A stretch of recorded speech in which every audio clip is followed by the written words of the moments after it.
بسم الله الرحمن الرحیم. دوستان سلامونه ولیکلی. په تیر درسونو کې موږ تاسو د فوټوشاپ خلاصول زده کړه، څنګه موږ یو کانوا یا کارځای جوړو، او بل موږ تاسو ځینې د انټرفیس په اړه باندې بعض معلومات هم ترلاسه کړل. نن موږ تاسو ټول بار ته راځو. په ټول بار کې چې کوم آپشنز دي هڅه کوو چې په ډیر ساده ډول باندې هغه توضیح کوو، او دا به زموږ تاسو بیا هڅوي چې ویډیوګانې کوچنۍ شي او په داسې طریقه باندې دا درسونه د فوټوشاپ یا نور ډیزاین پروګرامونه چې وي دا په داسې ډول باندې ترتیب شي چې موږ او تاسو خسته هم نه کی او په درس باندې هم پوه شو. نو راځو موږ تاسو د کمپیوټر سکرین ته دلته موږ تاسو لومړی سیز چې لرو دلته که زه ماوس ور باندې ودرم دې ته موږ څه وایو؟ ټول موو ټول ورته وایو یا وی د دې شارټ کټ دی. یعنی د په واسطه باندې موږ تاسو یو څه سلیکټ کولای شو او هغه موو کولای شو. دلته وګورئ تاسو ته په دې مثال کې هم درخایي. کله چې موږ تاسو یو ساحه اکټیو کو دلته وګورئ ریکټنګل مارکی ټول د دې سمانه. مثلا موږ تاسو دا راوخیسته او دا ساحه مو څنګه کړه انتخاب مو کړه. دا ساحه چې ملګرو موږ تاسو انتخاب کړله دا اکټیو ساحه شوله، دا فعال ساحه شوله. راځئ چې موږ تاسو سره واخلو موو ټول راواخلو یا څه شی راواخلو موو ټول وی باندې کلیک وکړو او وګورو چې دا ساحه کومه چې موږ سلیکټ کړې ده یا انتخاب کړې مو ده دا موږ تاسو موو کولای شو کنه. راځو دې باندې کلیک کوو.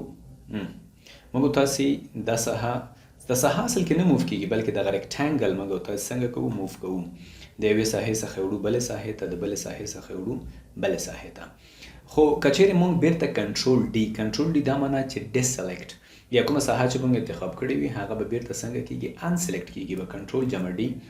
موږ تاسو راځم برش ټول را اخلم او د دې په واسطه باندې زه دا یو څه رسم مې جوړ کړ د ډېر کمزوری غوندې.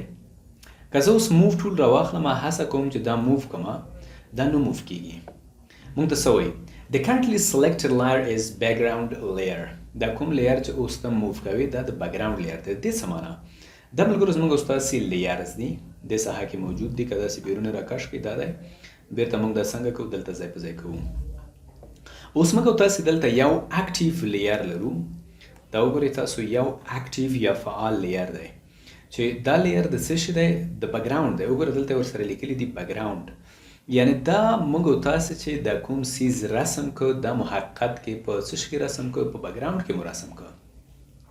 مثلا زه راځم شاته تاسو وګورئ دا یو سیز ما دلته سریح کړی دی کنه. که دا زه اوس موو کوم کله موو کیږي؟ ولې؟ ځکه چې لاندنۍ سطحه چې کومه یوه ده د هغې سره دا یوه سطحه شو، مطلب موږ الفي کړی دی، کلک کړی مو دی ورپسې. نو دا په حقیقت کې داسې شو لکه په همدې دیوال کې چې موږ جوړ کړی وي نو کلک نښتی دی د دیوال په لیر کې دی یا په طبقه کې دی، موږ دا نشو موو کولی. خو دلته هم همداسې ده.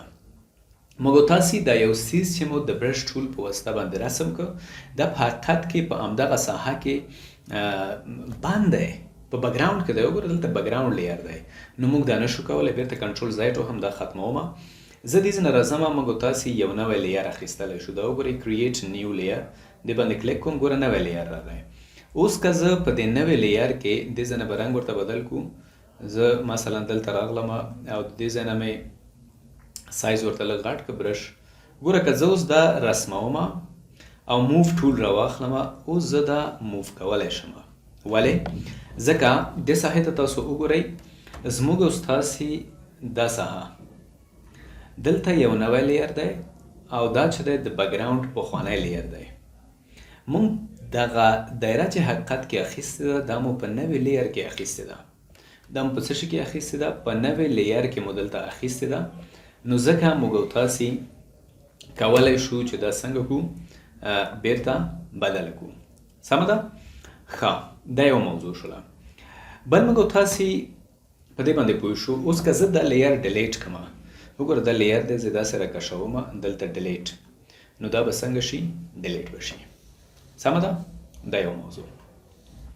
بله مهم موضوع دا ده که زه ریکټنګل مارکی ټول راواخلم او دلته زه یو ریکټنګل رسم کړم، مطلب دا د منځ ساحه څنګه شوله؟ فعاله ساحه شوه. اوس که زه دې نه برش را اخلم تاسو وګورئ بیرون ساحه کې زه رسم نشم کولی. په داخل ساحه کې زه څه کولی شم؟ رسم کولی شم. بیرون ساحه کې نشم کولی. ولې؟ ځکه دا د داخل ساحه چې ده دا اکټیو ساحه ده، فعاله ساحه ده. نو دا موږ تاسو دپاره ډېر زیات مفید دی. اکثره وخت موږ تاسې د مارکي ټول څخه څه کوو، ګټه اخلو. دلته موږ تاسې الپټیکل هم لرو، وګورئ په دې شکل باندې دا یوه ساحه موږ اکټیو کړله او دې ځای نه راغلو، برش مو راواخیسته، دلته راغلو رنګ مو ورته تبدیل کړه، دا یو رنګ مو واخیسته، اوکې مو کړه. اوس وګوره زموږ استاد چې هماغه اکټیو ساحه ده هغې نه بیرون موږ بالکل ګوره زه دلته برش خوځوم هېڅ هم نشم کولی. ولې؟ ځکه چې دا زموږ اکټیو ساحه ده، فعاله ساحه ده. بیرته کنټرول ډي وهو او موف ټول را اخلو د وي شارټکټ په واسطه باندې. نو دا زموږ استاسې د نن ورځې درس و. هڅه کوو چې درسونه ټول همداسې کوچني وي، خو تر څو موږ وکولی شو مفهوم انتقال کړو او زده کوونکي او موږ تاسو ټول په ګډه باندې د ګرافیکس ډیزاین یا د فوټوشاپ څخه ګټه واخلو او خوند ترې واخلو. ډېر زیات مننه.